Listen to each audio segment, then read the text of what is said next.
off getting into it. Yeah, absolutely.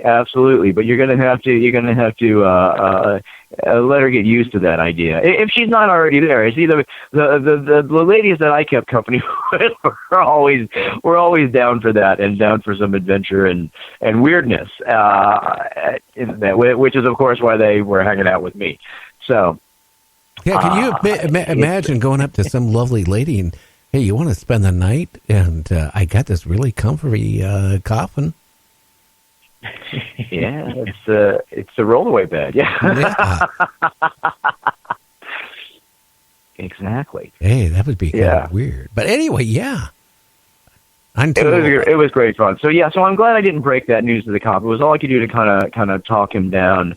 Because he was about fine, and then the coffin thing kind of disturbed him, and then we talked him down, and I'm like, oh yeah, let's not tell him what else we're doing with that, what other kinds of dark sticky fun we're having with the coffin, and then let's get him out the door, and then everything settled down after that. But it was really, really funny, and I was shocked, especially for a cop who, I mean, these guys have seen some stuff, I mean. For him to be that wigged out by the idea of just, of laying in a box, which is, I mean, and that's nothing to me because it's like, I guess it's just because of an illusion show and I've been, in many boxes over that time. And so had my girlfriend who was working in the show with me and everything.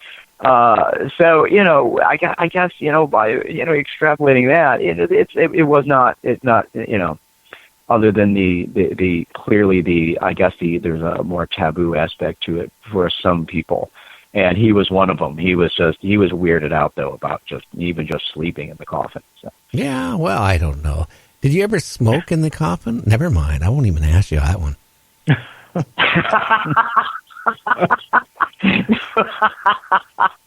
No, that thing would fill up faster than your studio. I know, but could you imagine? No, I won't say it. No, I've never. I've never smoked. I've never smoked anything. I've never smoked. So I've never smoked pot either. And I have. I'm like Bill Clinton. I did not inhale.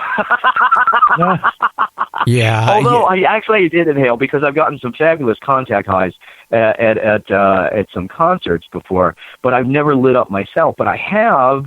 Done the edibles, and that's quite nice. But it's processed through your body differently because it's processed through your liver and not taken in, like the smoke in your lungs and everything. So it's a different delivery system biologically and everything. And that, from what I'm told, feels different. And I guess it is because knowing what it felt like, kind of from a contact high at a Cure concert to what it felt like to then consume it, to eat it. And that just more made me sleepy. But, the contact high at a concert really felt way more, I guess, fun, the giggly kind of just fun side of that. Very interesting. But I think filling a coffin would be good. That would really, but you know what? I smoked pot once in my life. I went to Vietnam. I never had the desire. And then when I got hurt here back in June, because it's illegal in the state, one of my sons said, hey, this might be better than taking pain pills. I couldn't handle it. Absolutely. Look at all the trouble they're having with all the, that stuff, those pain meds, all that. That's a disaster. I would much take the marijuana over that. I took a couple drags or whatever you want to call it.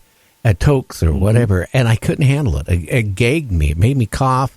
It made my throat sore, so I didn't do that. So my other son comes and he goes, hey, I have this liquid. You just, But the thing oil. is, no, it's not oil. You could actually, what you're supposed to do is mix it like with grape juice or orange juice, and you're only supposed to put a couple drops in it. But he didn't tell me that.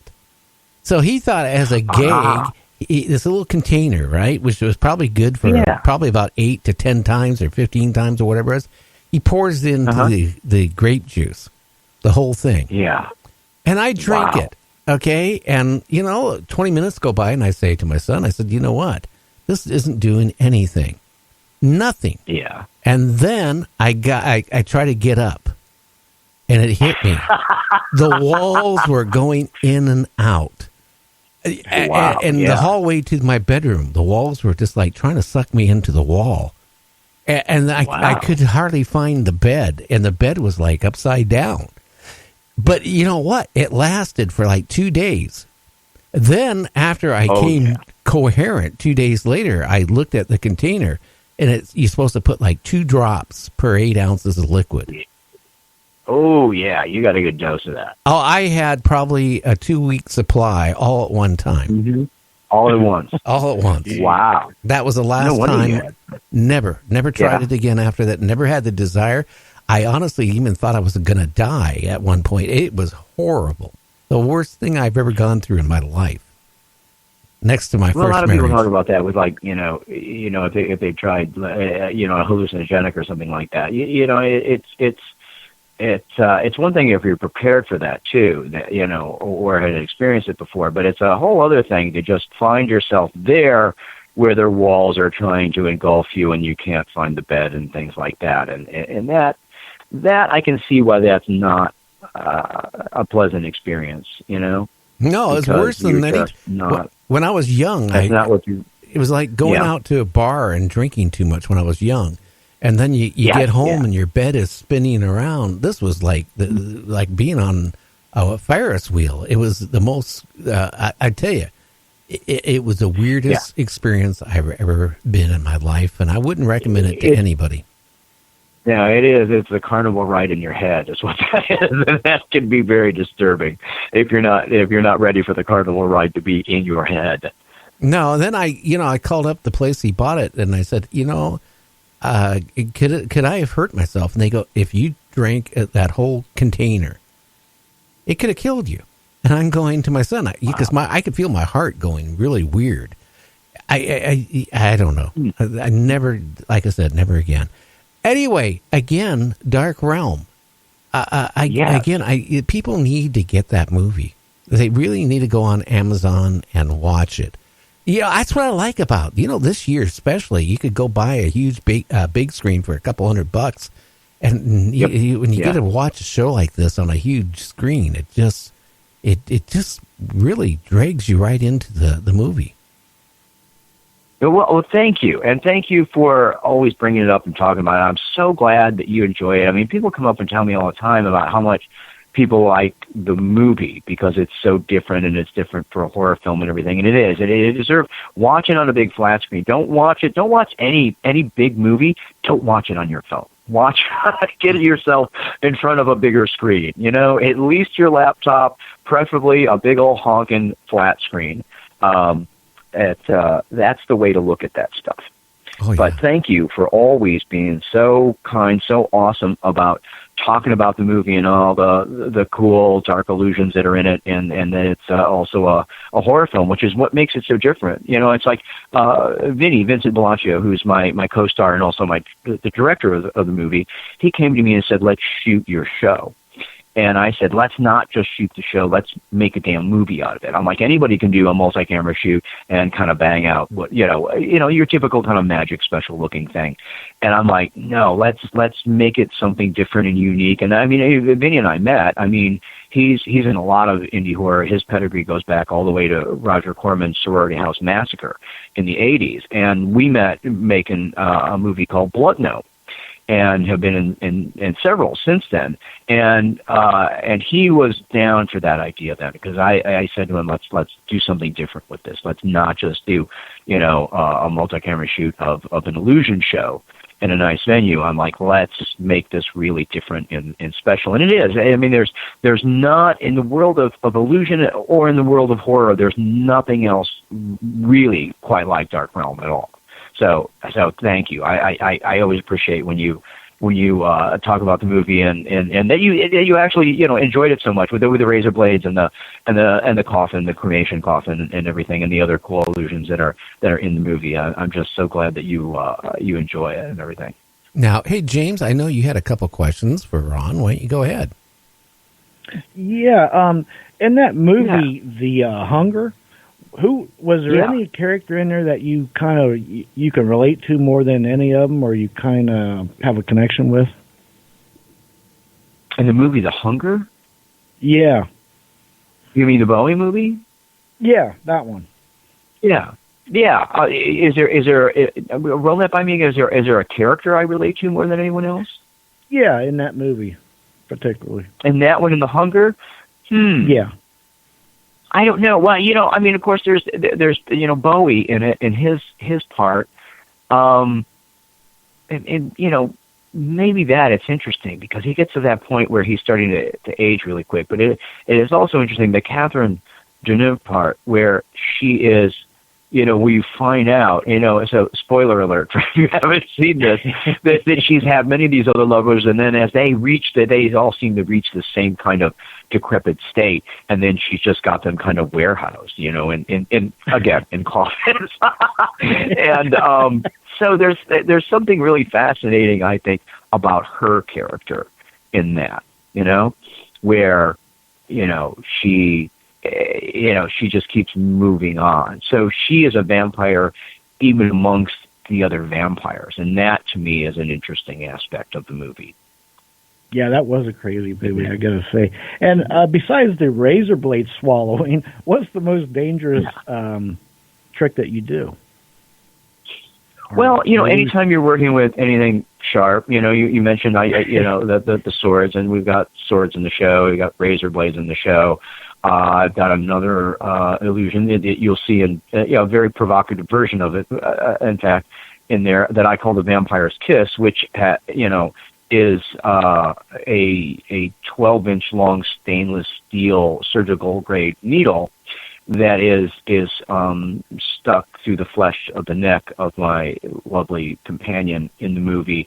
And, and then that pulls out, it looks like vampire bites, and there's blood that runs out of the wound and everything.